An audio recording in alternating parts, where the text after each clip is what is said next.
अक्सर जब LGBTQ+ community की बात आती है तो बहुत सारे लोगों का इसे देखने का नजरिया जो है वो बहुत ही अलग होता है। संबंध का परिभाषा सिर्फ एक जिस्मानी संबंध नहीं होता, एक इमोशनल। आप अपने आप को एम्ब्रेस करो, अपने आप से प्यार करो। Whoever you've been blessed with.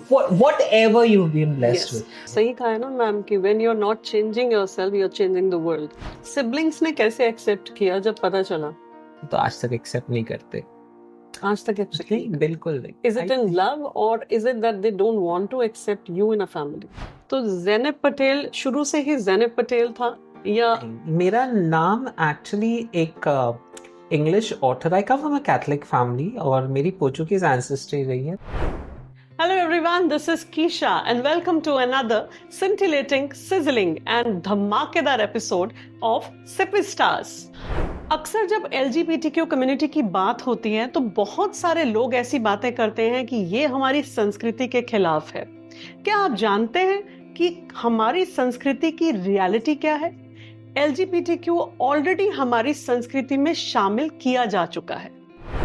Enjoy our podcast with a very intellectual personality who is an inclusion specialist, a social entrepreneur, runs a trans cafe and a transformation salon.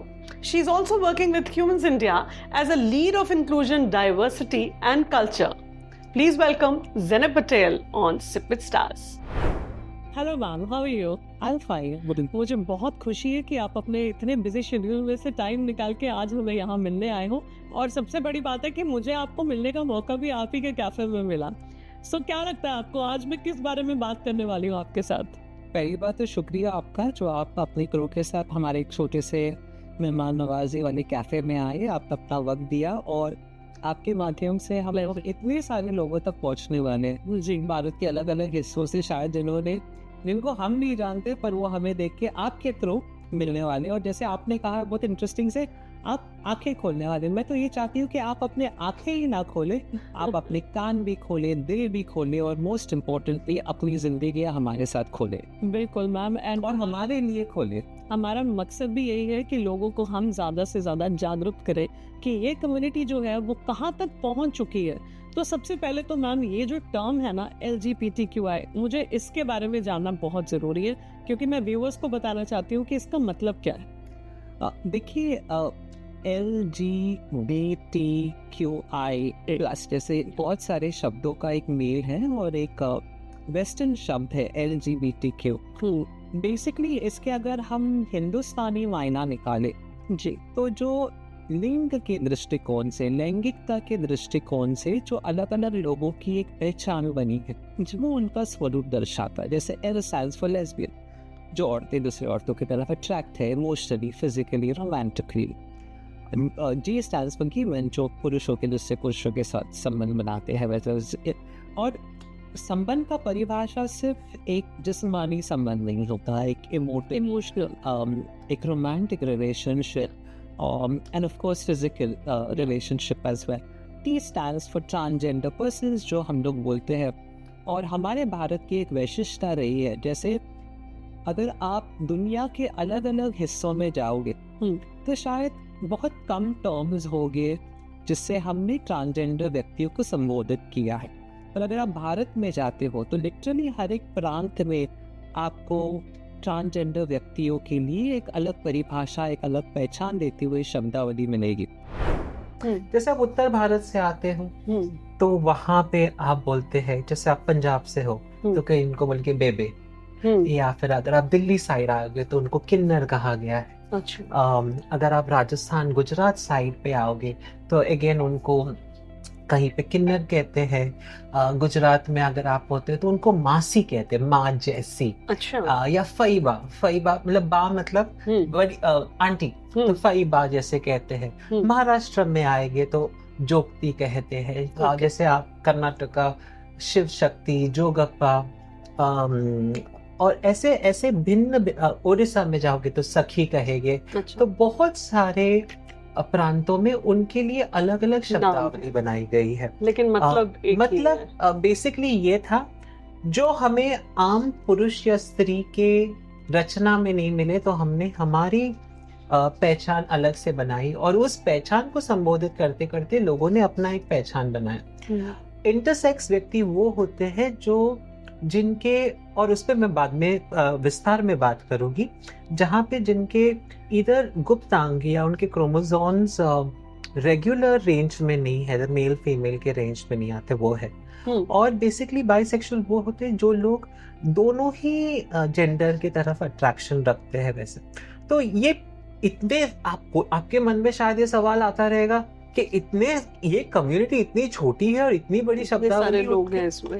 तो क्वेश्चन ये है कि जब एक कम्युनिटी को अपने बारे में बात करने के लिए इतना शोषण किया गया हो और इतना दबाया गया हो, तो वक्त जब उनका उभरने का समय आता है तो वो अपने लिए लिटरेचर, अपने लिए टर्म्स बनाते हैं, हाँ, ताकि उनको पहचाना जा सके। और हम लोगों को, जैसे आम समाज की बात करते, मेन स्ट्रीम मुख्य धारा के समाज, जहाँ पे जेंडर मेल फीमेल है, रिश्ते ज्यादा करके हेटेरोसेक्सुअल है, जो आदमी और औरत के बीच, वो इतने कंफर्टेबल है अपने जोन में कि उसके विपरीत सोचना उनके लिए थोड़ा डिफिकल्ट हो जाता है। पर आप देखिए कि जहां जहां पे भी आपने पीड़ित कम्युनिटीज देखे हो, चाहे वो दलित कम्युनिटीज हो, चाहे वो ब्लैक कम्युनिटीज हो अफ्रीका के, चाहे वो ट्राइबल कम्युनिटीज हो, जब उन्होंने अपने लैंग्वेजेस अपने तरीके से एक्सप्लेन करना सीखा, वो हमेशा मेन स्ट्रीम कम्युनिटीज को थोड़ा खला है, बिकॉज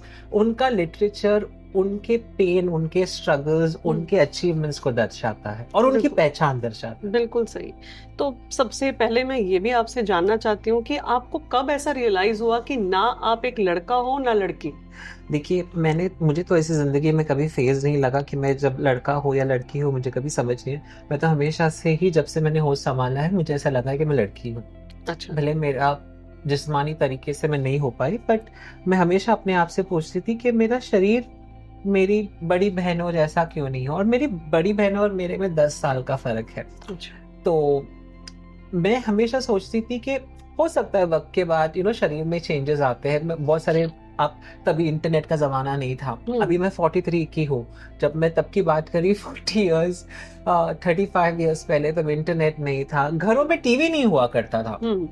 बाजू वालों के घर में वो ऐसे खोखेदार टीवी में आप जाके देखो तो क्या समझेगा। But I always believe that I was a woman. जैसे अगर फिल्मी अंदाज से कहा जाए तो अगर आपने दिलवाले दुल्हनिया ले जाएंगे मूवी देखा है, उसके ओपनिंग सीक्वेंस में काजोल डांस करती है, और वो ये सॉन्ग है ना, अनदेखा अनजाना सा आने लगा। And if you equate that to my life, I used to always say that I fell in love with this body even though I had not seen it. मतलब 5, 6, 7 years में मुझे नहीं पता था कि at 43 I will be this. But I knew that person. So वो बोलते ना कि अनदेखा अनजाना सा आने लगा ख्यालों में. बिल्कुल. So I guess the entire purpose was आप अपने आप को embrace करो, अपने आप से प्यार करो. Whoever you've been blessed with. Whatever you've been blessed with. And unfortunately, मुझे लगता है कि काफी वक्त में लोगों ने अपने आप पे ध्यान देना, अपने आप से प्यार करना नहीं सीखा।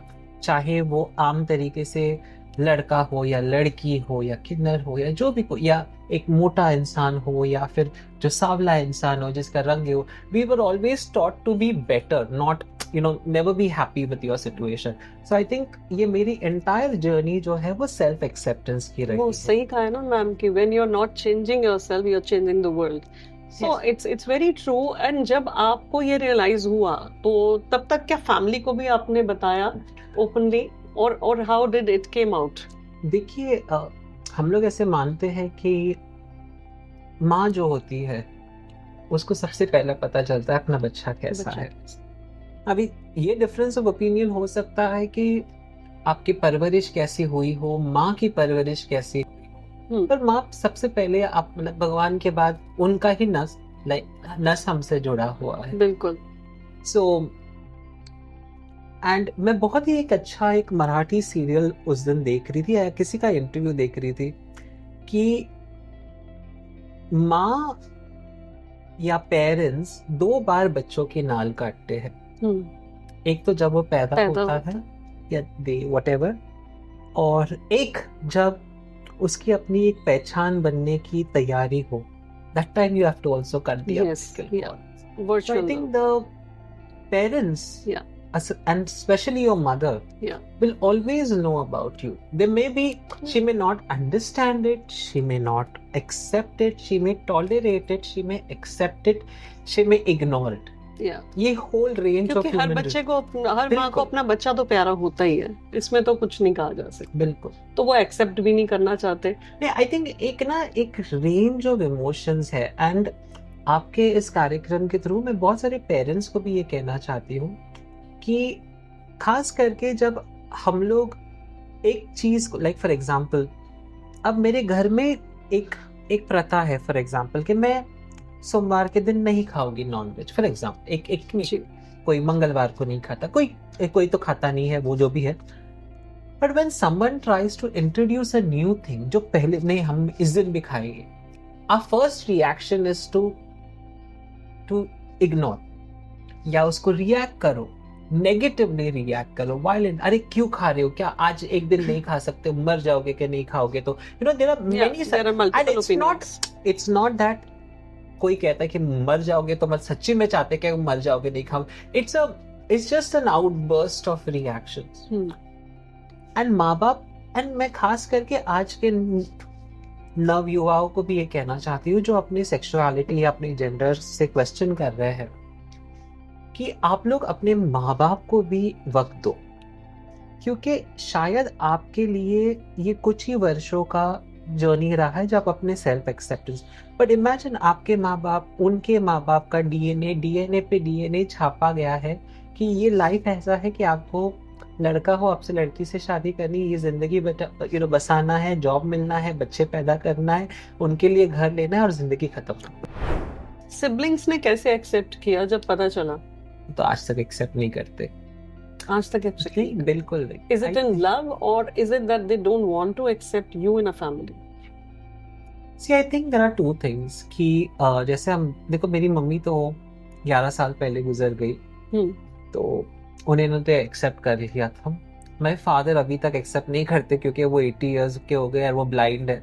21 years ago he lost his eyesight और अभी उनको डिमेंशिया है, तो उनको याद भी नहीं हो कि मैं जिंदा भी हूँ या नहीं।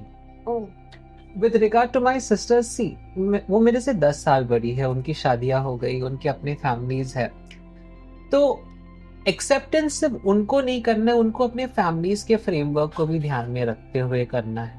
तो I think the biggest thing that I feel is that आपको लोगों को वक्त देना चाहिए, आपको लोगों को मौके देना चाहिए, पर अगर वो आपके जिंदगी का हिस्सा नहीं बन पाते हैं जैसे, तो ignore. No, don't ignore them, just try to find other support systems. Yeah, you need to move forward in life. क्योंकि ये इंसानों की एक तासीर है कि वो social animal, he needs other people for comfort, for binding, for survival. तो वो आप ढूंढ लोगे, आपको अगर घर वाले, आपके खून के रिश्तेदार है, वो उन्होंने एक्सेप्ट नहीं किया, तो इसका मतलब थोड़ी नहीं कब जीना बंद कर दो। You will find comfort, you will take some time, but you will find. तो ज़ैनब पटेल शुरू से ही ज़ैनब पटेल था या?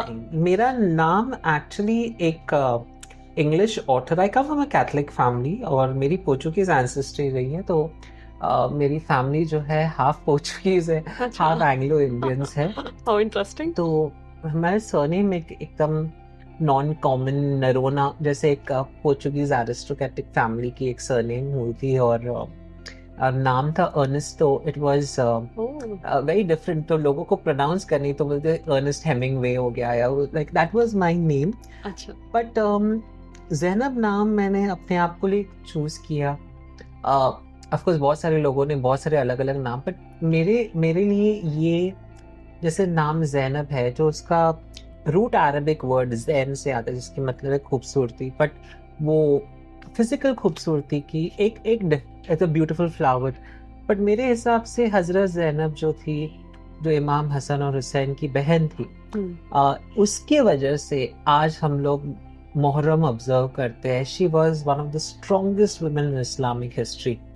She had the courage to stand in a court and speak about the martyrdom, about the family. तो मुझे ऐसे लोगों से बहुत इन्फ्लुएंस मिलता है। तो ऐसे तो हजार नाम है जो लोगों ने, जैसे मेरी कम्युनिटी के कुछ लोग हैं जो मुझे अंबिका कह के बुलाते हैं, या जैसे मेरे कैथलिक फ्रेंड्स हैं उनको शॉर्ट करके एनी बुला देते। तो आई थिंक नाम that Zainab Patel was chosen by yourself. myself, yes. Wonderful. So आप एक ट्रांसजेंडर थे, लेकिन आपने कुछ हटके किया जिंदगी में. You became an entrepreneur. You opened up your salon. You opened up your cafe. What inspired you to do that? क्योंकि ये इतना आसान नहीं होता. आई थिंक एक तो सबसे बड़ी बात थी मजबूरी. अक्सर ऐसा होता है कि आप जब कभी सिग्नल पे खड़े होते हो, बहुत सारे लोग ऐसे आके आपको बोलते, अरे आप लोग कुछ अलग क्यों नहीं करते हो, कुछ आप लोग परेशान करते हो, ये करते हो, वो करते हो. कितने सारे लोगों ने उनको एक इज्जत की जिंदगी देना चाहा. और मैं एक सवाल है, बहुत ही एक छोटा सवाल है आपके दर्शकों को. आप लोगों में से कितने लोग हैं जो अनटचेबिलिटी या छुआछूत पालते हो? उसका जवाब देने की जरूरत नहीं, पर आप ये सोचिए, बोले कि नहीं ये तो पहले से होता आया है, हम तो नहीं करते, हमारे तो शहर में हम लोग तो सबके साथ रहते हैं, सबके साथ. मैं एक चीज, कितने सारे लोग कंफर्टेबल होगे ये सोच के कि एक ट्रांसजेंडर व्यक्ति या किन्नर व्यक्ति के साथ आप बैठो, या वो आपके हाथ पे हाथ रख के बैठे, या उसके साथ खाना खाए, या उसके घर पे बुलाए. बिल्कुल. How many of you have been able to do that?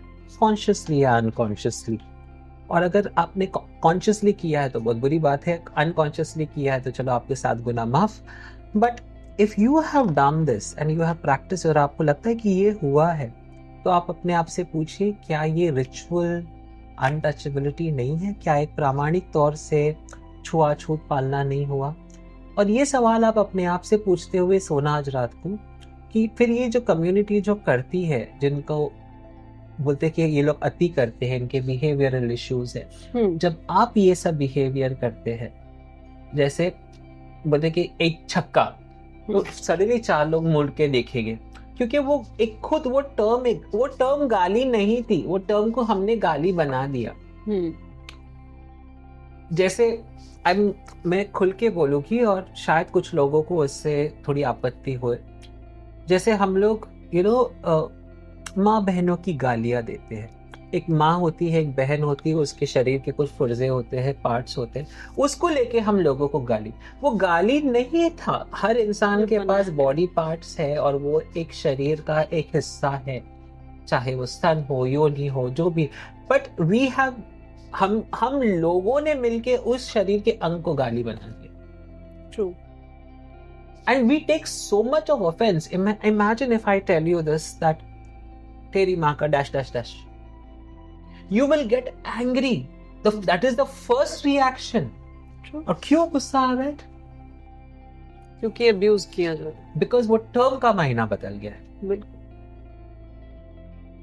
तो सबसे पहली थी मजबूरी, कि मैंने तो अपनी जिंदगी जहां से भी शुरुआत की थी, पर मेरे पास एक एजुकेशन की गिफ्ट रही है. और मैं हमेशा लोगों से कहती हूँ कि चाहे कितना भी कुछ हो जाए, आप अपनी एजुकेशन जरूर कंप्लीट करें.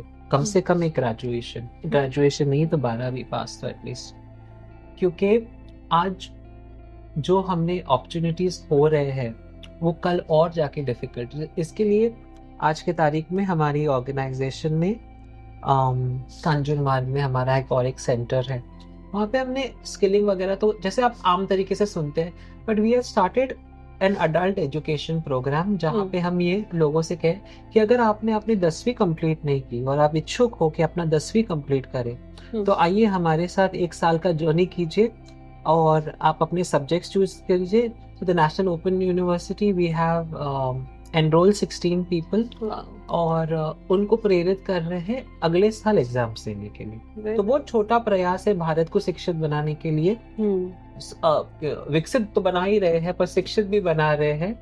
तो that is the I idea. Think ये बहुत अच्छा इनिशिएटिव है, क्योंकि एक नॉर्मल इंसान से भी आजकल ये एक्सपेक्ट नहीं किया जा सकता कि एक बिजी टाइम में से आप अपनी बिजी फैमिली, अपनी बिजी कॉर्पोरेट लाइफ में से आप इतना टाइम निकालते हो। इनफैक्ट आप भी एक एंटरप्रेन्योर हो, आप भी बहुत बिजी हो, but you are running so much. I mean I am surprise to see आपने इतना ब्यूटीफुल कैफे, जो आई थिंक आपने मुझे बताया कि ये आपने खुद डिजाइन किया, आप जैसे आपके साथियों ने ये सब ड्राइंग किया और कोटेशंस लिखा है, ये वाकई काबिल तारीफ है।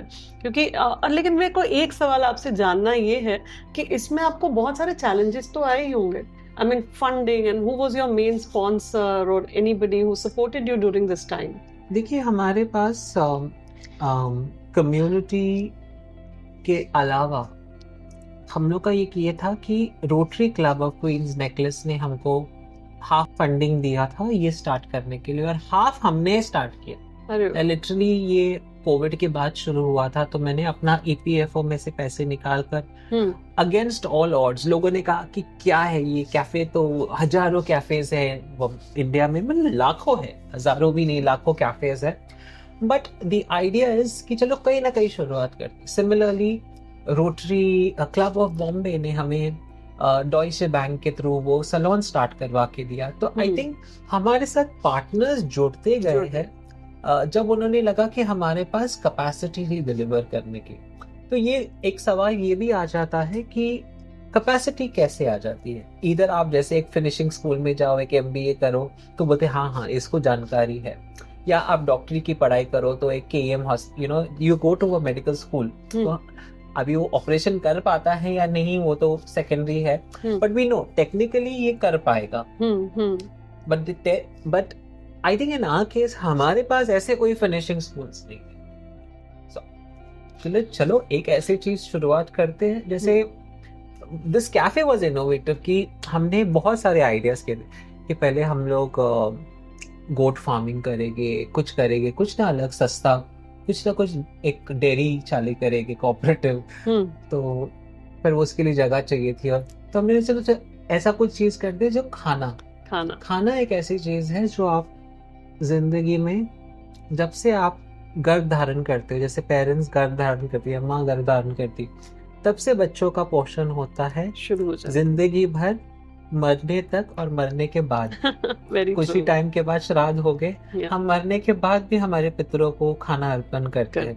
तो खाना और एक बेसिक हमारा एक जिंदगी का एक ऐसा चीज है जो it's all pervasive from the time you're conceived in your mother's womb till the time you're dead and after that as well. Yes. तो चलो यही चीज करके देखते हैं।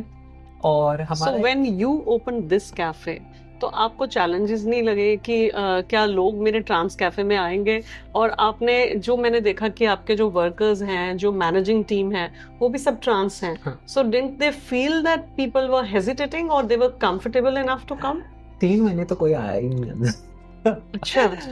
आज कैफे को 2 साल हो चुके हैं। First 3 months were a total wash out. हमें जगह कोई नहीं देने को रेडी।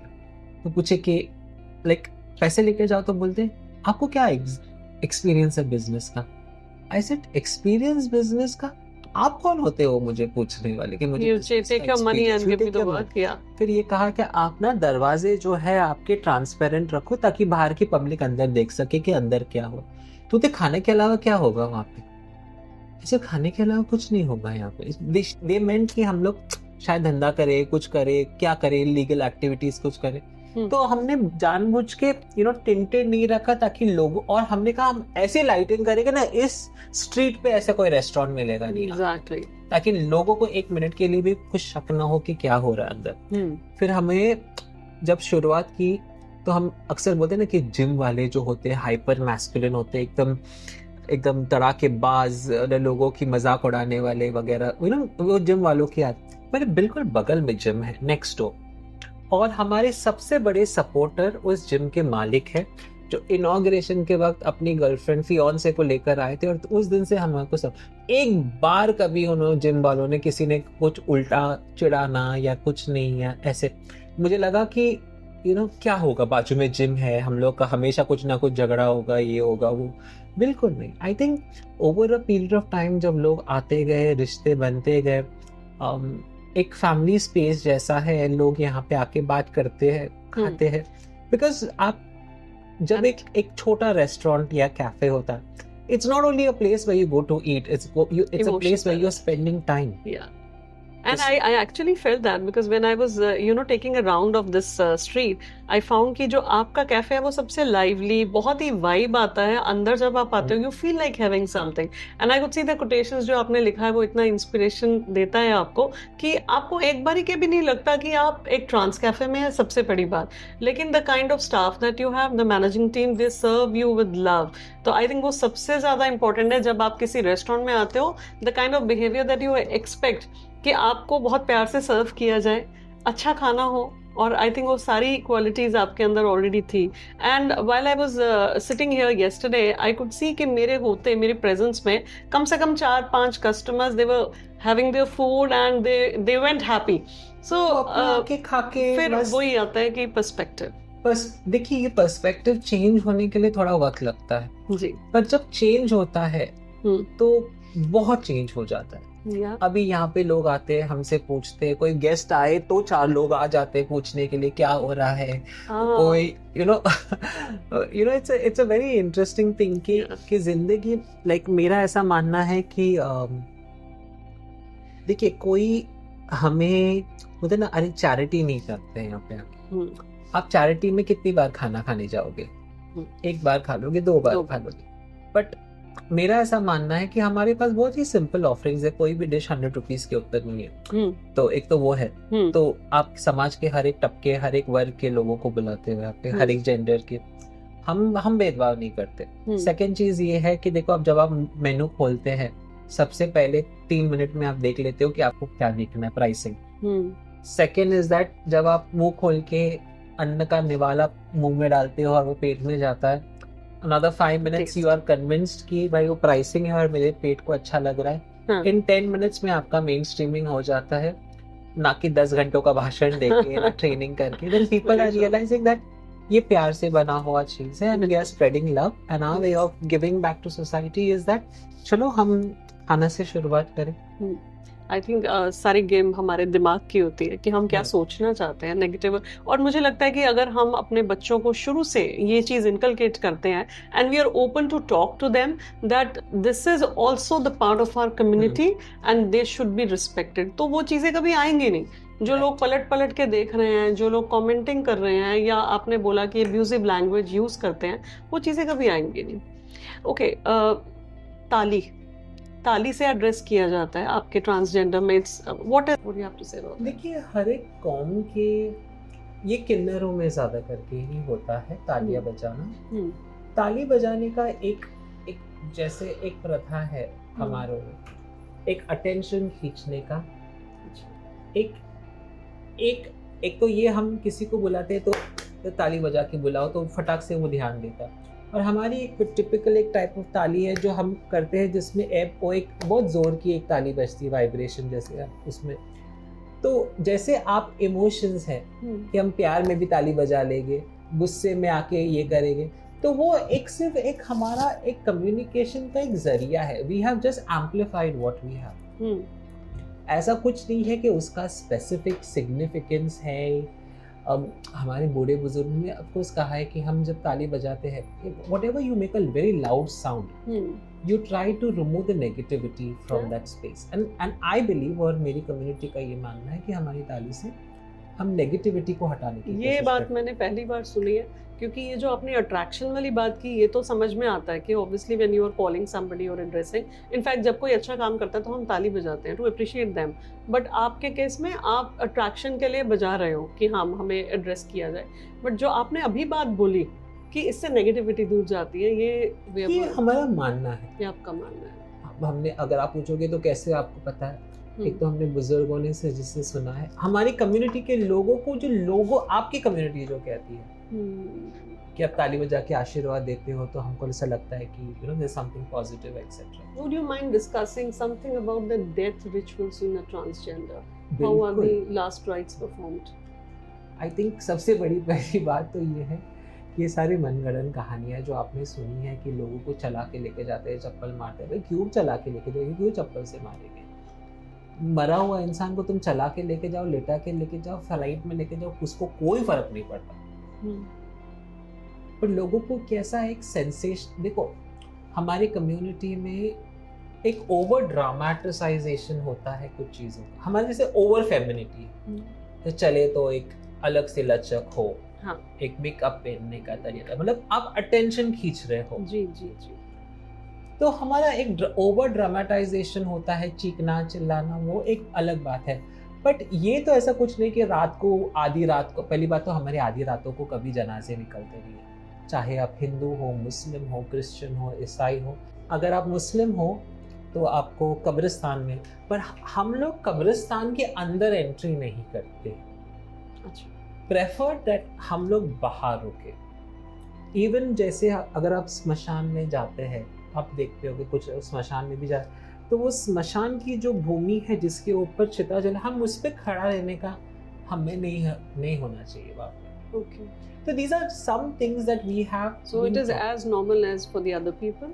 हाँ, तो क्यों इतने मिथ और ऐसा क्यों? देखिए एक चीजें क्या होती है, एक ये भी सोचो, जितनी चीजें पर्दा में रहे उतने ही ज्यादा उसके चलने वाले अभी आप भानगर का ले लो, बोलते अभी भी वो भूतिया महल है, भूतिया महल, you know there many things that happen. 1000 लोगों को लेके जाओ, वो रात भर रुका वहाँ पे, things perspectives people will change.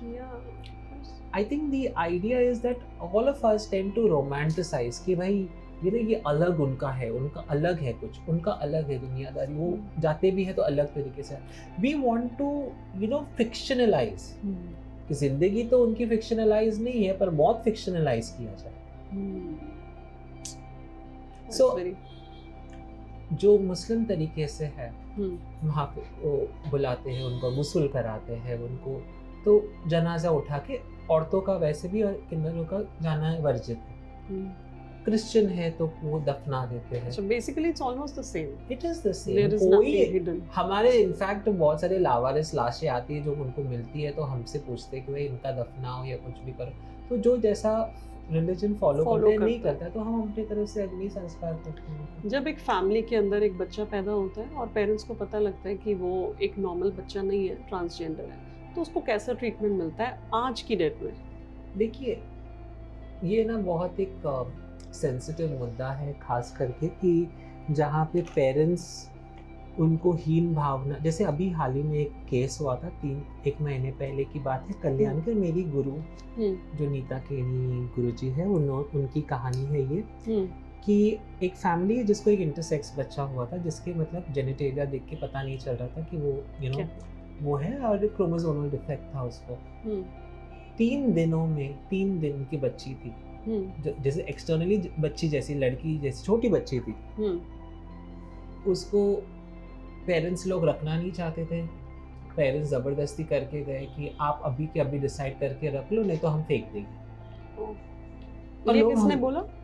Parents ने, बाप ने। पेरेंट्स ने बोला? हाँ, बाप ने बोला। तो हम लोग देखो, हम बायोलॉजिकली पेरेंट्स नहीं बन सकते, और इसका मतलब ये नहीं कि हमारे में ममता नहीं। तो उन्होंने अडॉप्ट कर लिया, फिर उसके बाद किसी को बच्चा बेचना था, उन्होंने बहुत बड़ा तमाशा खड़ा किया, पुलिस कंप्लेंट, एनीवेज वो सॉर्ट आउट हो रहा है। बट अक्सर ऐसा देखा गया है कि इंटरसेक्स बच्चों को जनरली, क्योंकि सिर्फ फीलिंग्स मायने नहीं रखते, किसी के अंदर क्रोमोसोमल डिफरेंसेस होते हैं, आगे जाके आपको लाइफ में पता चलता है। सो कभी कभी वो सिर्फ बचपन में ही नहीं ये होता है, लाइफ में आगे जाके, तो it's a very complicated situation. बच्चों का तिरस्कार होता है, बच्चों के साथ रेप होता है, उनको आदतें सुधारने के लिए ऐसी ऐसी चीज़ें करवाते हैं लोग कि एक हाल ही में हमने बैंगलोर का एक किस्सा सुना था कि एक यंग एफेमिनेट ट्रांसजेंडर पर्सन था, उसको ठीक कराने के लिए the male members of the family forced him to have sex with his mother. मतलब जैसे you hear corrective rapes होते हैं, उसको मतलब ठीक कराने के, तो ऐसे या बहुत सारे केसेस होते हैं, जैसे लेस्बियन वुमेन्स के साथ होते हैं, ट्रांस मैस्कुलिन, जैसे हम ट्रांस वुमेन और तो ट्रांस मैन के साथ, उनके साथ करेक्टिव कि उनको सुधारो ये करके। ये एक विकृति वाली माइंडसेट है जो I have goosebumps to understand that. Yes. और एक ट्रांसजेंडर ये कैसे डिसाइड करता है कि मैं मेल रहना चाहता हूँ या फीमेल? एक सिंपल है, जैसे हमारी प्रवृत्ति जिस तरफ है, हम लोग जैसे बचपन से बड़े होते हैं तो हमको पता चलता है कि I want to be like a woman और I want to be like a man. So if you want to be like a man, you definitely won't dress up like a woman or whatever, or not express. Dress up तो कभी कभी समाज की वजह से हमको करना पड़ता है, पर express बोलने के तरीके से, एक्सप्रेस करने के तरीके से, रोमांस के तरीके से, एक फ्रेटर्निटी की तरह से आप चूज करते हैं. And the kind of dresses that you want to And the wear. kind of, वो तो देखिए कभी कभी वो सबसे डिफिकल्ट होता है. It is very difficult. आप ये बताओ ना, आपके खुद के एक लाइफ में आप एक मेन स्ट्रीम कम्युनिटी से बिलोंग करते हो, कि आपको बचपन से ही अपने चॉइस के कपड़े पहनने के लिए मिले हैं कि आपको स्ट्रगल करना पड़े? अपने स्टाइल के कपड़े पहनना. पर क्या आप भारत के सभी औरतों के बारे में ये कह सकते हैं? No, तो that's imagine our community. so it is very difficult for them. But later stage पे जब वो डिसाइड करते हैं कि मैं दिखता हूँ तो मेल जैसा हूँ लेकिन मुझे फीमेल बनना है, तो क्या वो करेक्टिव सर्जरीज के लिए जाते हैं? एफर्मेशन सर्जरीज होती है, भारत में काफ़ी सारी होती है. देखिए बट एक सर्जरी, देखिए मेरा ऐसा एक मानना है कि मैं भी अंडरगॉन सर्जरी करी हूँ. मैं जैसे अभी मेरे गुप्तांग जो है वो फीमेल पार्ट्स को, बट एक ये सोचिए कि एक सामाजिक सोच कैसी है कि मुझे आपको एक्सेप्ट करने के लिए, समाज को एक्सेप्ट करने के लिए आपको अपने शरीर के हिस्सों को काटना पड़ेगा या बढ़ाना पड़ेगा या घटाना पड़ेगा, then you become socially accepted. नहीं, ये एंगल शायद किसी ने सोचा नहीं होगा.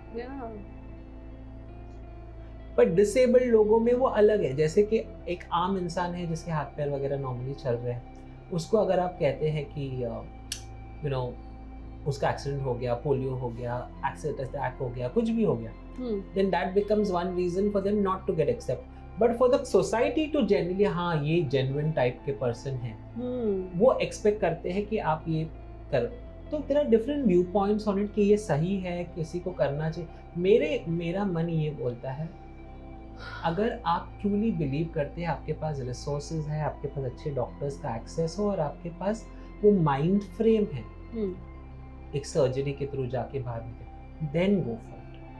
If it is not, if any of those things are, you are answering no, then my suggestion would be to do it. Yeah. Don't do it for somebody else to accept you. Don't do it because society wants you to do.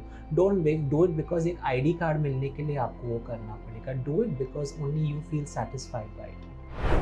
Homosexual का meaning क्या है? First we need to understand that. जब हमने starting में शुरुआत में बात की थी कि ऐसे कुछ प्रकृति के लोग होते हैं जो अपने ही जेंडर के लोगों की तरफ अट्रैक्ट होते हैं. अच्छा. होमोसेक्सुअल लोग ट्रांस नहीं होते हैं. ओके. ट्रांसजेंडर क्योंकि वो अपने जेंडर में खुश है. अच्छा. If they are born as a male, they are happy to be a male. Okay. It's just that they find उनको कंफर्ट मिलती है अपने ही जेंडर के with the male only. हाँ, तो जैसे भारत में अलग अलग टर्म्स उनको यूज़ किया. जैसे एक टर्म जो इसके लिए यूज़ किया गया है वो समलैंगिक. सेम जिनका जो लैंगिकता जिनकी सिमिलर है, जैसे बोलते हैं लेस्बियन या फिर गे. हाँ, तो ऐसे तरह के बहुत सारे लोग होते हैं. जैसे आपने कहा होमोसेक्सुअल, तो homo comes from the word male, homo as in homo sapien and this thing, and sexual as in sexual nature of the intervention. तो वो अगर आप वैसे नजरिए से देखोगे तो ये ज्यादा करके एक क्लिनिकल टर्म जैसे हम बोलते हैं. जैसे ट्रांसजेंडर भी एक क्लिनिकल टर्म है. वो एक आइडेंटिटी कब बन गया वेस्ट में हमको नहीं पता. लेकिन आपको लगता है कि अभी इनकी मैरिजेस को लीगलाइज किया जा चुका है?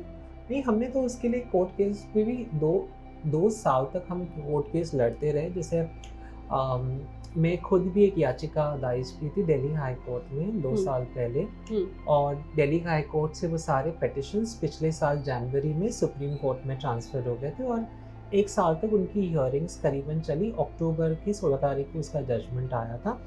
तो कॉन्स्टिट्यूशन बेंच थी. कॉन्स्टिट्यूशन बेंच एक ऐसी संवैधानिक बेंच होती है कोर्ट की जहाँ पे संविधान के मुद्दों को समझा जाता है और इंटरप्रिटेशन, जहाँ पे इंटरप्रिटेशन होता नहीं है या फर्दर इंटरप्रिटेशन की ज़रूरत है। ओके। जैसे शादियों का कोई मसला ही नहीं है, तो राइट टू मैरी, तो बेंच ने नोट किया कि हाँ ये मुद्दा है कि लोगों को शादी करना है, उनके साथ भेदभाव होता है।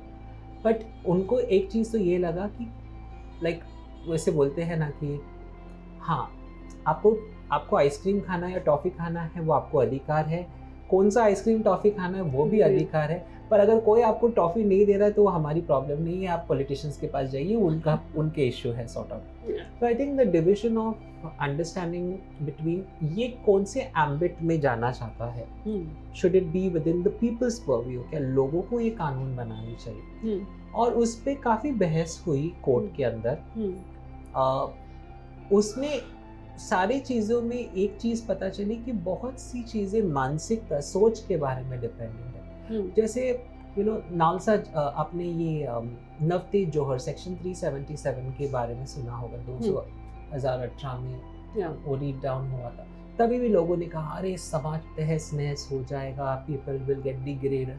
कुछ नहीं हुआ। आई थिंक ये भ्रम, एक डर फैलाने की एक रीज़न कि आपके समाज के हिस्सों को मेन स्ट्रीम, अरे हम कितने होंगे, 5% होंगे, 10% ऑफ द कम्युनिटी होगा, उससे आप लोगों को इतना डरने की ज़रूरत, आप लोग फियर मॉन्गरिंग कर रहे हैं। जैसे मैं एक चीज़ आपको बताती हूँ, लोग ये भी एक कोर्ट में डिस्कशन करते हुए आया था, अरे ये लोग श्योर नहीं है, आज कुछ होते हैं, कल कुछ अलग हो जाते हैं, परसों कुछ अलग हो जाते हैं, तो इनको कपड़े पहनने के लिए फिर ये लोग लड़कियों के बाथरूम में जाके उनका रेप करें। तो एक बहुत इंटरेस्ट पे एक डिस्कशन हुआ, और उसके बाद हमने बात किया था। मैंने किसी को, एक व्यक्ति से ये पूछी थी कि आप बताइए लड़कियों का रेप कहाँ नहीं होता और किस उम्र में नहीं होता, चाहे वो पलना में हो या 80 साल की हो, बिल्कुल हर एज में, चाहे वो कुंवारी हो या शादीशुदा हो या अपाहिज हो, चाहे वो कोई भी कम्युनिटी की हो, चाहे वो मंदिर में हुआ हो, मस्जिद में हुआ हो, चर्च में हुआ हो, ऐसी कोई सिचुएशन नहीं है जहाँ पे मेल कम्युनिटी ने उनका रेप नहीं किया। और फिर भी हम मेल कम्युनिटी से नफरत नहीं करते उसके लिए, हम ये कहते हैं acceptance. And so the question is, rape होने के लिए सिर्फ एक बाथरूम में एक जगह नहीं होती। True. The lack of safe spaces and the lack of protective measures for the community. And one thing is they are taken for granted. This is what I believe. Yes. नहीं, हम मायने रखते ही नहीं है कि in that scheme of things कि हाँ इनके हक है, बट अभी के लिए डिस्कशन के लिए नहीं, let's park it. वो बोलते ना, हम कॉर्पोरेट टर्म में बोलते कि oh right now we are pressed for time, let's park this discussion for another time. Yeah. But उसका अंतराल नहीं है, like nobody knows when that parking will become correct. Correct, yeah. कुछ साल पहले बोलते थे अरे it will affect the population rates, लोग homosexual हो जाएंगे तो प्रज्वलन कैसे, अरे we are the highest, अभी पिछले साल we became the most populous nation in the world. Yes. You really have to bother about population. आपका शादी का जो इंस्टीट्यूशन है, उसको समाज, उसको कोर्ट, उसको पार्लियामेंटेरियंस, उनको रिलीजन सब प्रोटेक्ट करता है। What will our marriage do to you? Why are you so afraid? If we want to marry the person of our choice and we want to become like y'all, settle down, have families, instead of giving us an opportunity to become like this, you are coming up with things like, oh, समाज too बिखर जाए। अरे क्यों बिखरेगा? It's just that they feel comfortable together, but just of course they cannot grow their marriage, they cannot produce babies, but they are happy together. Yes, and that is threatening to people. Two people being happy with each other is one of the most threatening things. So whether it's one community की लड़की दूसरे community के साथ, या एक धार्मिक कौम की लड़के, there are many such combinations. Yeah. But I believe Shri Ram ने भी कहा है ना कि आपका जेंडर जो है, जो ट्रांसजेंडर जिसे हम कहते हैं, उसके बगैर तो कोई ऑस्पिशियस ओकेजन भी पूरा नहीं होता। उन्होंने भी महत्वता दी है आपके ट्रांस, लेकिन humans are reluctant to accept it. लेकिन तो मैं ना इस पे बहुत टिप्पणी करती हूँ, और मैं इन शॉर्ट में आपको कहानी बताती हूँ। जब भगवान श्री राम को वनवास भेजा गया था, तो अयोध्या की प्रजा उनको फॉलो करते करते सरयू नदी तक पहुंची। एंड ही टेल्स देम कि आप लोग पुरुष या स्त्री अपने अपने गाँव में वापस लौटो। And he crosses with Shri Lakshman and Sita Maiya across the river, and he goes and does his vanvas. Yeah. And 14 साल के वनवास के बाद जब वो वापस आते, he finds him still waiting over there. And look at that. 14 years you are waiting for someone just because you thought प्रभु श्री राम ने कहा कि उन्होंने आज्ञा नहीं दी कि हमें जाने की। उनकी निष्ठा देखो कि वो रुके रहे उनके लिए। And so Shri Ram gets so pleased by their devotion, by their integrity, by their steadfastness, and look at the values. Yeah. एक तो वो एक ही जगह पे, you know, these are untold stories which people have forgotten, but जैसे लोग बोलते हैं, and Lord Ram gives us the blessing कि आप लोग जिसको bless कर रहे हो या you know auspicious, इसके लिए तुम कभी जुड़ों को या किन्नरों को किसी के मैयत में नहीं देखते हो, किसी को हॉस्पिटल में विजिट करते हुए नहीं देखते। तो एक और एक नाम है खुशी हमारा, के टाइम, हाँ खुशी ऑस्पिशियस। एक नॉर्थ इंडिया में जैसे आप पंजाब चंडीगढ़ से है तो आपको पता होगा मंगलमुखी, एक और एक वर्ड की जिनका मुख ही मंगल है, हम मंगल कर। तो इट्स सो इंटरेस्टिंग कि हम ये मान के चलते हैं श्री राम है, उनकी वाणी सत्य है, उन्होंने जो किया सच है, रामचंद्र मानस में हमारा उल्लेख किया गया है, but we choose to be blind about it. मतलब हम सिलेक्टिव एमनेसिया होता है ना कि मैं ये पार्ट और ये पार्ट भी, ये पार्ट को मैं बोल रहा हूं, मतलब मुझे देखना ही नहीं है वहाँ। हाँ वो हाँ होता होगा। आप मुझे ये चीज बताइए, राम ब्लेस्ड अहिल्या माता, यस, राम ब्लेस्ड शबरी माता, उनके गुणगान हुए हैं, तो हमको तो ब्लेस किया ताकि आप दूसरों को जाके ब्लेस करो, हमारे गुणगान क्यों नहीं कभी हुए? सो एक्चुअली मेरा एक प्रोजेक्ट है, यू नो एक बहुत एक सपना है कि इन फ्यूचर कभी वक्त, रिसोर्सेज और टाइम मिले करने के लिए एक बुक और एक प्रोजेक्ट, एक डॉक्यूमेंट्री फिल्म बनाने की मुझे the lost citizens of Ram. तो राम राज्य था, सबको जगह मिल गई, everyone got his great, and in fact it's very interesting, अगर आप अपने संहितास को देखोगे तो वहाँ पे कहा गया है कि जो इस तरह के लोग हैं उनको उनका तिरस्कार नहीं करना चाहिए, उनको सताना नहीं चाहिए। द स्टेट, मतलब जो भी राज्य है उनका पालन पोषण का जिम्मेदारी राज्य को निभाना है। The question is that we are so selfish कि हमको लगता है कि ये कम्युनिटी मायने ही नहीं रखते। अरे किसी ने हमसे ये नहीं पूछा है कि how are you living day to day, why? फिर लोग को लगता है कि वो लोग स्ट्रीट पे, अगर हम प्यार से मांगेंगे, कभी किसी मेरे को बोलेगा अरे तुम लोग बहुत अग्रेसिव होते, बहुत परेशान करते, प्यार से अभी हमको इग्नोर करते हैं। अगर हम प्यार से बात करेंगे तो वो बाकी कुछ है वो भी हम सर्वाइव नहीं कर पाएंगे। एंड इमेजिन हमारे ये बिहेवियर की वजह से ही है जो हम मुगल्स को झेल सके, हम ब्रिटिश के कट्टरपना को झेल सके, और post independence 70 years of India's independence we have survived। हम आगे भी सर्वाइव। अब हमारे वो एक्चुअली वो जो आपका एरोगेंट बिहेवियर या कह लो इस तरीके का गुस्से वाला बिहेवियर है, वो भी तो जो आपके सामने बैठे है उस पर रिफ्लेक्ट करता है ना, कि आप उनको कैसे हम पागल कुत्ते ने काटा है कि हम जाके भाव करेंगे। वो it's no one is side to go and हमेशा परेशान करना, बट आपको क्या पता है कि किसी के सामने खड़ा होकर भीख मांगना क्या होता है? आप नहीं किए हो तो आपको नहीं पता है। आपको लगता है कि जैसे जब आप लोग सिग्नल्स पे the transgenders are seen begging on the signals or maybe just going for the auspicious occasions and getting something from them, apart from that जब वो बात करते हैं कॉर्पोरेट में आने की या अपना बिजनेस या बीइंग एन एंटरप्रेन्योर, अगर वो उस लाइन को चूज करते हैं तो क्या उनको उतना जस्टिस मिल रहा है as compare to the past life? Are they not fighting problems? Mughal क्या रहे थे? पास्ट लाइफ ऐसे, अगर हम 10 साल पुरानी बात करते हैं तो और आज तक कुछ चेंजेस लगते हैं। बहुत सारे लोग कोशिश कर रहे हैं कि उनको, पर 4 चीज़ें होती है जो आपको डिटरमाइन करती है, या 3 चीज़ें पकड़ के चलिए कि आप नौकरी क्यों पकड़ते हो।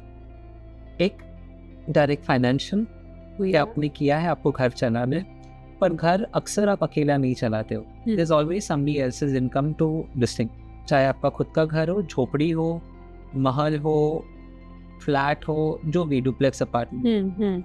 बट ये ऐसे लोग हैं जिनको फैमिली से निकालने हो, या वो अपने फैमिलीज को छोड़कर आए हैं, तो एक पर्सन के इनकम से घर नहीं चलता। बिल्कुल। आप कभी ना ऐसे स्लम्स में जाइए जहाँ पे ट्रांसजेंडर रहते हैं, और आजू बाजू के लोगों को पूछिए, उनसे मत पूछिए, वो शायद बायस्ड रिस्पॉन्स दे। आप उनसे पूछिए कि आपके घर की कीमत कितनी है और उनके घर की कीमत, रेंट कितनी है। वो अक्सर ज़्यादा रेंट पे करते हैं, क्योंकि लोग उसका फ़ायदा उठाते हैं, क्योंकि लोगों को पता है कि इनको घर, हमारे खुद के कम्युनिटी के लोगों को हम जगह नहीं मिलता रहने के लिए। जैसे कोची मेट्रो ने, आपने पढ़ा होगा बीच में कि वो लोगों ने मेट्रो में ट्रांसजेंडर स्टाफ को इन्वॉल्व किया था, रखा था, पर 8 महीने में उन्होंने काम छोड़ दिया, क्योंकि वहाँ पे उसको आसपास रहने का मौका नहीं। तो हमारे प्रोजेक्ट में, हमारे कैफे में हमने ये एक बहुत ही अच्छा किया है कि जो भी जिसको रहना है, हम उनको रहने की फैसिलिटी फ्री ऑफ कॉस्ट करा के दें, क्योंकि हमको पता है कि आपको काम पे आना है, नज़दीक आना है, दूर से आना है। जैसे हमारी एक स्टाफ है माहिर, वो पहले विरार से आती थी 1-1.25 घंटा, या फिर पनवेल से लोग आते थे, तो कैसे आ पाएगी उतना दूर? I mean it is a very practical, no one has taught this. एक वो है। फिर जैसे आप बोलते हैं कि आपकी एजुकेशन नहीं कंप्लीट हुआ है तो क्या मिलेगा? आज ये देखिए, जॉब्स क्रिएट हो रहे हैं, नो डाउट जॉब्स क्रिएट हो रहे हैं, पर कितना कॉम्पिटिटिव है जॉब मिलना। एक 10,000 12,000 की नौकरी के लिए you are competing on a day to day basis. आपके पास घर में खाना बनाने वाला कोई है, आपको डब्बा देता है कोई, most of the thing, I am just unfortunate, 80%, 20% तो ऐसे में लोग होंगे जिनके पास कोई सपोर्ट नहीं है, मेहनत करके बहुत ज़्यादा स्ट्रेस में कर रहा है। हमारे इसमें आपको उठना है, घर के काम करना है, आप गुरु के साथ रहते हो या आपके किन्नर दूसरे उन लोग के साथ, वो सब कुछ निभाते वो आपको काम पे, the whole ecosystem is meant to fail. You don't understand that. But आपको लगता नहीं है कि अगर जो ट्रांसजेंडर्स हैं, आपकी कम्युनिटी के लोग हैं, अगर उनको एजुकेट किया जाए तो they can definitely earn better, feel better, and they have a better lifestyle? Education is never a short term goal, it's a medium या लॉन्ग टर्म गोल। यस। अगर एक इंसान को सिर्फ 10वीं पास करना पड़ता है, तो चलो नेशनल ओपन स्कूल से 1 साल का आपको कोर्स करके जुलाई में चालू होता है, अगले साल जून में आपको एग्जाम्स देने पड़ते हैं, मई जून में, तो उसकी तैयारी में 1 साल। हाँ, 1 साल में आपको 3 या 4 बार हफ्ते के 2 या 3 घंटे ओपन स्कूल में जाना पड़ता है। बिल्कुल। You are taking out that time. मैं सिर्फ प्रॉब्लम्स गिना रही हूँ, मैं सोल्यूशन। बिल्कुल। 12वीं करनी होगी तो भी नाइट कॉलेज है, आपको हर दिन जाना पड़ेगा। Adult education is very challenging in a country like India. तो क्या है, तब तक जब तक कि वो 1+2+3 मतलब 10वीं 12वीं 15वीं ना करे, मिनिमम आज एक ग्रेजुएट की जरूरत। ट्रू। अब तो MBA क्या क्या कर रहे हैं आजकल, आपको पता है टीवी पे। I don't want to repeat that, what all MBAs are doing to survive. आज एक 12वीं कंप्लीट करने के लिए एक ऐसी कम्युनिटी जो घर छाड़ छोड़ के अपना खुद का सर्वाइव कर रहे, पेट पाल रहे, I don't see the intention amongst my community also to be able to complete that. देखिए 10 साल पहले तक शायद ये कंसेप्चुलाइज करना डिफिकल्ट है कि लोग इलेक्शंस के लिए दौड़ रहे हैं, कि लोग पायलट्स बन रहे हैं, डॉक्टर्स बन रहे हैं, हमारी कम्युनिटी से इंजीनियर्स बन रहे हैं, कैफेज चला रहे हैं, बिजनेसेस सेटअप कर रहे, कॉर्पोरेट्स में join. So I think when people get an opportunity, people will prosper. अगर आप पहले बोलते अरे इनको तो कुछ आता ही नहीं है, भीख मांगना, डांस करना और बदन बेचने के अलावा, अरे पर आपने अपॉर्चुनिटीज कहाँ दी? पर इमेजिन 10 साल में जब अपॉर्चुनिटीज खुलने लगी, हमने खुद रास्ता बनाया इतना। Imagine, even I don't want to say this but I will still say this with responsibility, हमको तो SC/ST कम्युनिटी से भी कम प्रावधान मिला, फिर भी हमने खुद के बलबूते पे इतना कुछ अचीव किया, fighting against all entrepreneurs like you. आप एक मिसाल हो कि जिन्होंने इतना कुछ होने के बाद भी अपने आप को इस लेवल पे स्टैंड किया है। एंड आई थिंक आपसे बहुत लोग इंस्पायर होंगे जब ये हमारा पॉडकास्ट देखेंगे कि when you can do why not others. But मैं मिसाल भी हूँ और मैं मिसाल नहीं भी बनना चाहती हूँ, क्योंकि आई थिंक सबसे बड़ी बात ये है, भारत के आबादी हो like 1 billion plus people in India, उस पे आप उंगलियों पे गिन सके ऐसे एंटरप्रेन्योर्स हो गए, उतने लॉयर्स हो गए, उतने डॉक्टर्स हो गए। Do you want to believe कि भारत में इतनी ही क्षमता है? तो yes, we did all of this not because that government give money और व्हाटएवर, बिकॉज वी डिसाइडेड। तो मेरा ये मानना है कि क्या पोटेंशियल ग्रो करने का बहुत है। I think investments need to be done. जब आप इन्वेस्ट करते हो इस कम्युनिटी, चाहे कोई भी तरीके से हो, I am not giving you कि ये करो वो करो। हर इंसान 2 साल पहले को मुझे एक्सपीरियंस नहीं था कि कैफ़े कैसे चला जाए, हमने कैसे ना कैसे करके सीख लिया। लोगो, ट्रेडमार्क, GST हम टैक्स भरते हैं, इतने सारे लोगों को हम स्टाफ पे रखे हैं। तो what is it that we are doing? We are contributing to tax. From job seekers हमने job creators बन गए। We are contributing to giving people economy, we are giving food security. हम लोग taxpayers हैं and we are making India great. Yeah, the government should see, अगर आप contribute कर रहे हो तो आप equal rights रखने के भी पूरे responsible भी हो and you deserve the best also. Yes. हम rights की बात नहीं कर रहे, हम समान responsibilities की बात। Yes, it should be equal. Transgenders get married? बहुत सारे लोग हैं जो शादी करते हैं। देखिए, शादी जैसे भारत में इतनी विविधता है शादी करने का, शादी निभाने का। अगर आप पूछेंगे कि फॉर्मली किसी ने शादी किया, किसी भी लोग ने फॉर्मली शादी कर लेते थे। ऐसे बहुत सारे लोग हैं जो साथ में रहना शुरुआत कर देते, लिव इन रिलेशनशिप्स।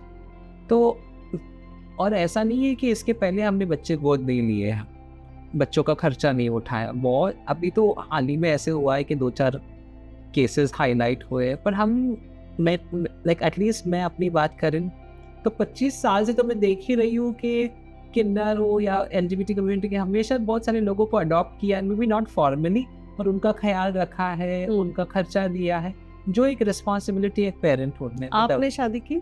हाँ, मैंने शादी की थी। वाओ। यस, इसकी वजह से मैंने अपना सरनेम पटेल रखा था, but that's a story for another day. I think the most important part is that what is it that makes you happy? Yeah, that's very. Does remaining single make you happy? Then be happy with that. If you want to be with a person, be with that. But the most important, एक Urdu line है, एक शेर का line है, रिश्ते में इज्जत बख्शनी चाहिए। You know, if there is respect in a relationship, then it is that it is.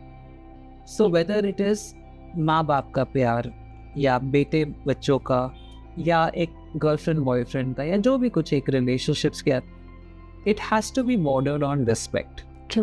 So it is that respect that we went to court for to ask. ये नहीं कि आप मुझे परमिशन दो मैं शादी कर, अरे तुम परमिशन नहीं दोगे तो भी शादी होगी। Because that is the way we are. Yeah. नदी को रास्ता काटने के लिए किसी की इजाजत मांगनी नहीं पड़ती है। You can do it yourself also because you decide to do it. So you did it. और आप एक entrepreneur हो, do you get time for yourself? What's your favorite me time? तो देखो, मेरे को me time तो बहुत टाइम से मिला ही नहीं है। Yeah, I could see that. But मुझे एक टाइम पे उर्दू शेर लिखने का और रिसाइट करने का बहुत शौक हुआ करता, पढ़ने का बहुत शौक था मुझे। वो एक 2 साल में मेरा आई think the last recorded, so I started recording shayaris. तो मैंने कुछ आई थिंक 17 शायरीज रिकॉर्ड किए थे। उसके बाद 3 साल हो गए, आई थिंक 3 सालों में मैंने शायरी लिखना पढ़ना, just because of your busy schedule। देखिए, बिजीनेस ही नहीं है, बट इट्स जस्ट कि जिंदगी की कभी कभी प्रायोरिटीज में हम अपने आप को वक्त देना भूल गए हो। तो I think that's the thing. Because you're working also, you are running a cafe, you're running a salon। और जब वक्त मिलता है तो सरकार आपको कोड भी लेके जाते हैं। अरे क्या बात है। And do you cook? Yes, बिल्कुल। अच्छा, उसके लिए टाइम निकालते हो? अभी मजबूरी है तो चलो, आपको अच्छा खाना है और आपको अपने हिसाब से खाना है तो वक्त निकालना पड़ता है। हाँ। नहीं तो फिर दूसरों से खाना मांग के खाना उनको कोसना पड़ता है। And your favorite destination? ऐसा कोई फेवरेट डेस्टिनेशन नहीं है। आई थिंक माय डेस्टिनेशन है जहाँ पे आप कंफर्टेबल हो, wherever you feel loved, वो चाहे किसी की झोपड़ी हो या किसी का महल हो, if you feel loved, you feel welcome, that is the destination। कोई ऐसी कंट्री तो होगी जहाँ जाना चाहते हो? नहीं, मैं भारत में बहुत खुश हूँ। मैं घर कोमड़ी हूँ। घर कोमड़ी इज अ महाराष्ट्रन वर्ड की मतलब वो घर की मुर्गी है ना, वो घर छोड़ के जाती नहीं है। तो मुझे I have been to many countries of the world but nothing ever makes me more happy than being in India. So आपको पता था कि आप सिप स्टार्स में आने वाले हो? Frankly speaking, बिल्कुल भी अंदाजा नहीं था। I think the fact is जब मैंने अपने आपका जो लेटर जब मैंने पढ़ा, and I said such a catchy title, Sip with the Star। एक Yeah, you are a star for us. See, for us, every person who is contributing to the society is a star, and you are a biggest contributor. I could see that. आपने जो इतना कुछ किया है ना जिंदगी में, आप already हमारे लिए star हो। Thank you so much. Yeah. But it was absolutely an honor, pleasure to be on this, to share my views। और जैसे मैं आपके साथ जुड़ गई थी, आपने मुझे सवाल पूछे and you asked me, is there something that you want to ask which you know कुछ लोगों को शायद कंफर्टेबल ना हो, ना इसे नहीं, ये एक मौका है कि लोगों के बीच में जो दिमाग में शायद एक we wanted to keep this podcast more like an impromptu session. I don't want to quote any questions जो आप डिसलाइक करो या आप नहीं पूछना चाहो। आई थिंक एक स्पेस होना चाहिए जहाँ पे देखिए there has to be a space. Now who fills in that space is a different thing। एक ऐसी जगह भी होनी चाहिए जहाँ पे डिफिकल्ट सवाल भी क्योंकि लोग सिर्फ दिल को छूने वाले जवाब नहीं सुनते, दिमाग को अपनाने वाले, अपने ब्लाइंड और वो हार्श क्वेश्चंस। आप ऐसे क्यों हो, आप ये क्यों करते हो, आप वो क्यों नहीं करते, आप उसको ना तोड़ मरोड़ के लपेट के अच्छी तरह से प्रेजेंट कर सकते हो, but sometimes you need to tell someone what have you done to make one transgender independent. आप वो सवाल का जवाब दो मुझे। Very difficult question. मैं तो सरकार से पूछती हूँ, मैं जितना टैक्स भरती हूँ 10 साल में मेरे नाम से एक छोटा सा ब्रिज बनेगा, ज़ैनब पटेल फ्लाइंग ब्रिज या कुछ। मैं इतना टैक्स भर रही हूँ सरकार को, तो मैं 10 साल में एटलीस्ट एक छोटा सा ब्रिज तो बन जाएगा। मुझे क्या मिला है उस as a citizen, as a trans person, as a marginalised, what is your contribution to my community? We have to answer that first. Answer that question. This is a question for them, for people who are watching, and I wish that it reaches the right people and they should be answerable to your community. Wish कि ये podcast right जगह पहुंचे और लोग आपसे inspire हो, और जो लोग अभी तक भटक रहे हैं वो सही जगह पे आ सकें। Thank you so much for giving us time, and any message that you want to give to our team of Sip Stars? ठीक है, तो क्योंकि मुझे शेर शायरी पढ़ना बहुत पसंद है, तो एक शेर हो जाए मेरे आपके माध्यम से जो दर्शक है उनके लिए एक है। तो हम जैसे अभी मिल रहे हैं और बिछड़ने वाले हैं और शायद पता नहीं कब वापस मिले, तो उसके ऊपर एक शेर है, अब की बार बिछड़े तो शायद ख्वाबों में मिले, अब की बार बिछड़े तो शायद ख्वाबों में मिले, जैसे सूखे हुए फूल किताबों में मिले। अरे वाह, क्या ना तो खुदा है ना मेरा इश्क फरिश्तों जैसा, ना तो खुदा है ना मेरा इश्क फरिश्तों जैसा, दोनों इंसान है तो फिर क्यों इतने हिजाबों में मिले। क्या बात है। तो इंसान की पहचान इंसानियत से होती है। आप जिस तरीके से हड्डी मांस से बने हैं, मेरी भी रचना उसी तरह हुई, मेरी कौम की भी रचना। आप जब अपशब्द कहते हैं, आप जब तिरस्कार करते हैं, जब आप हमको बाहर रखते हैं, हमें भी उतनी तकलीफ होती है। लोग अक्सर कहते हैं कि अरे इनकी बद्दुआ से बचो। अरे मैं ये कहती हूँ, ऐसे हर एक इंसान की बद्दुआ से बचो जिससे आप तकलीफ देते हो, क्योंकि बोलते हैं ना कि नंगों से तो खुदा भी डरता है। तो आप जब अपने शब्दों से हमको रास्ते पे नंगा करते तो हमारी दुआ कैसे नहीं पहुँचेगी खुदा पर। तो एक खुली सोच, एक खुली दिल, एक खुलापन रख के जब आप नेक्स्ट टाइम किसी ट्रांसजेंडर व्यक्ति को देखें या मिले, तो एक छोटा सा ये इंटरव्यू याद कर लीजिए और देखिए कि जिंदगी सही सच में गुलजार, सिर्फ लोग बेरंग होते हैं। इस पे मैं एक बार ताली बजाना चाहती हूँ. It was an awesome session with you. Thank you so much. It was really lovely talking to you. And we wish कि हम बार मिले और हर बार जब भी मिले तो आप मुझे बताएं अभी और अच्छे चेंजेस हो गए हैं, हम और आगे बढ़ चुके हैं. And I wish you luck for the future. Thank you so much. Thank you. हमारे साथ इसी तरीके जुड़े रहिए हमारे चैनल सिप विद स्टार्स के साथ, क्योंकि मैं लेके आऊँगी आपके लिए बहुत ही अच्छे, बहुत ही इंफॉर्मेटिव एपिसोड्स आने वाले टाइम में. और आप हमें सब्सक्राइब, लाइक एंड कमेंट करना मत भूलिए, क्योंकि बहुत टाइम लगता है एपिसोड बनाने में, इसे दिल से आपके सामने प्रेजेंट करने में और ऐसी हस्तियों को आपके रूबरू कराने में. सो प्लीज़ इसी तरीके से चैनल को प्यार देते रहिए. अपने दोस्तों के साथ, अपनी फैमिलीज के साथ इस वीडियो को शेयर करना ना भूलें. Thank you so much. That was Keisha signing off from Sip with Stars.